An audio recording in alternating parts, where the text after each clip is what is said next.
Prince Charles' coronation will be very different from the Queen's lavish 1953 ceremony, because Buckingham Palace officials fear the current monarch's death could increase Republican sentiment, according to resurfaced reports. 67 years ago today the Queen was crowned at her official coronation at Westminster Abbey, even though she ascended the throne immediately after her father's death 16 months before.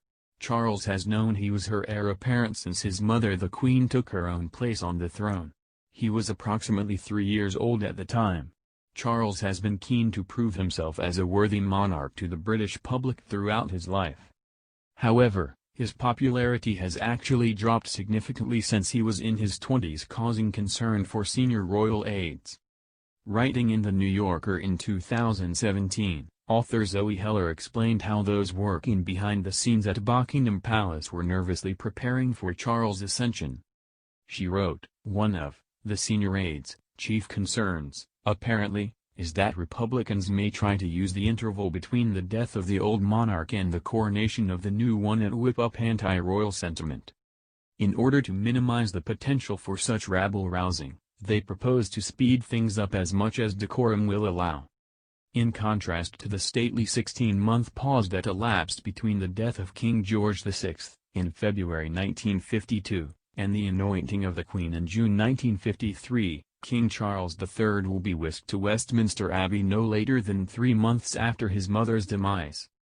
The long gap between one monarch's death and their successor's coronation follows in line with royal tradition. Edward VII waited 18 months between accession and coronation, and George V waited 13 months. Edward VIII's coronation was expected to be delayed by 15 months following his father's death, but his unexpected abdication meant he was never crowned. His brother King George VI, the Queen's father, therefore replaced him at his coronation in May 1937, so as not to waste the resources that went into preparing the big day. He was crowned 6 months after his brother abdicated, which is still twice as long as courtiers have suggested Charles would have to wait between ascension and coronation. The article added that although the likelihood of a Jacobin-style insurgency in Britain would seem rather remote, there is concern that loyalty to the sovereign may not extend to Charles.